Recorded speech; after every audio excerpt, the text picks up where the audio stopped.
Hi hello నమస్తే welcome to my channel. Big boss season 9లో nominations అయితే లైవ్లో అయిపోయాయి. ఈరోజు ఎపిసోడ్లో అయితే వస్తున్నాయండి. అసలు నామినేషన్ ప్రాసెస్ ఎలా ఉంది, ఎవరు నామినేట్ అయ్యారో ఇప్పుడైతే చూసేద్దాం. సో అక్కడ టెడ్డీ బేర్స్ పెట్టేసి ఉంటారు కదా, ఆ టెడ్డీ బేర్స్కి ఒక్కొక్కరు ఫేసెస్ని పెట్టేసి ఉంటారు.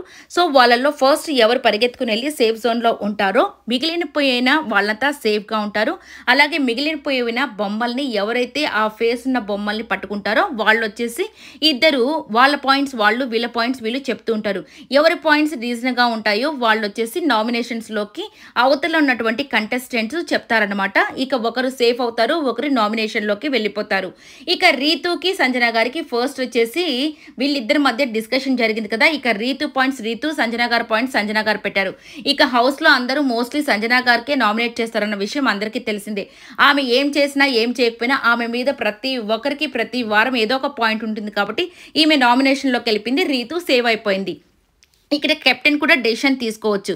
నెక్స్ట్ వచ్చేసి సుమన్ శెట్టి గారు తనూజాకు మధ్య జరిగింది. ఇక సుమన్ శెట్టి గారు ఆయనే సొంతగా నాకు ఏ పాయింట్స్ లేవు కాబట్టి నేనే లేట్గా వెళ్ళాను కాబట్టి నేనే నామినేషన్లోకి వెళ్తానని ఆయనే నామినేషన్లోకి వెళ్ళారు. ఇక తనూజ వచ్చి ఆయన మీద నాకు ఏ పాయింట్ లేదని చెప్పింది కదా, అందుకని ఈమెయితే సేవ్ అయిపోయింది. కానీ ఇక్కడ సుమన్ శెట్టి గారికి మీద ప్రతి వారం ఏదో పెద్ద ఎలివేషన్ ఇచ్చేస్తూ ఉండేసరికి ఈయన మీద ఎవరికి ఏం మాట్లాడాలన్నా కానీ భయం వేస్తుంది అనమాట. అమ్మో ఈయన మీద ఏదైనా చెప్తే బ్యాడ్ అయిపోతామేమో బయట అని చెప్పి ఎవరు ఈయన గురించి ఏమీ మాట్లాడట్లేదు.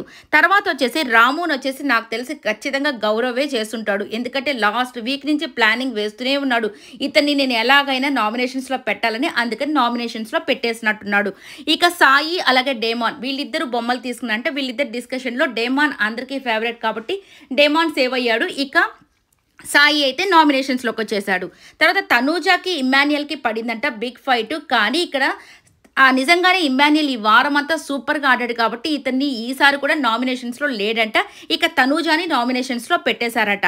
ఇక నిజంగానే ఇమ్మాన్యుయల్ మాత్రం సూపర్ ఫైట్ అయితే ఇస్తున్నాడు ప్రతి ఒక్కరికి కూడా. తర్వాత కళ్యాణ్కి మరి ఇంకెవరికి డిస్కషన్ జరిగిందో తెలియదు కానీ కళ్యాణ్ మొత్తానికి నామినేషన్స్లోకి వచ్చేసారు. తర్వాత ఇక భరణి గారికి కూడా నామినేషన్స్లోకి అయితే వచ్చారు. ఈయనతో పాటు ఎవరు వచ్చారో ఇంకా తెలీదు. బట్ నామినేషన్స్లోకి వచ్చింది తనూజ, సంజన, సుమన్, రాము, సాయి, కళ్యాణ్, భరణి గారు 7 నామినేషన్స్లోకి అయితే వచ్చేసారు. ఇది నామినేషన్ లిస్ట్. నిన్నటి ఎపిసోడ్లో గురించి కొన్ని విషయాల గురించి మాట్లాడుకుందాం. ఇక తనూజ వచ్చేసి ఇమ్మాన్యుయల్కి ఒక సిరంజీ వేసి ఏం పాయింట్స్ చెప్పిందండి. నేను ఇమ్మాన్యుయల్ కెప్టెన్గా ఉన్న ప్రతిసారి ఆల్ ది బెస్ట్ చెప్తాను, బట్ నాకు అవసరమైనప్పుడు అతను హెల్ప్ చేయలేదని చెప్పింది కదా. సో తను ఎన్ని హెల్ప్లు చేసినా నువ్వు నాకే హెల్ప్ చేయలేదని చెప్పిన అమ్మాయి గురించి అతను ఎందుకు స్టాండ్ తీసుకుంటాడు, ఇంకెందుకు హెల్ప్ చేస్తాడు? అది కూడా కాక దివ్య వచ్చి అడిగింది కాబట్టి తనకి హెల్ప్ చేశాడు, తనని కెప్టెన్ చేశాడు. ఈ అమ్మాయి ఏమీ అడగకుండా ఉంటే వచ్చి అది పనిగా ఈ అబ్బాయే వచ్చి చెయ్యాలి ప్రతిసారి. ఇది మరీ టూ మచ్గా ఆలోచిస్తున్నట్టు అనిపించట్లేదు. మరి మీకేమనిపిస్తుందో కమెంట్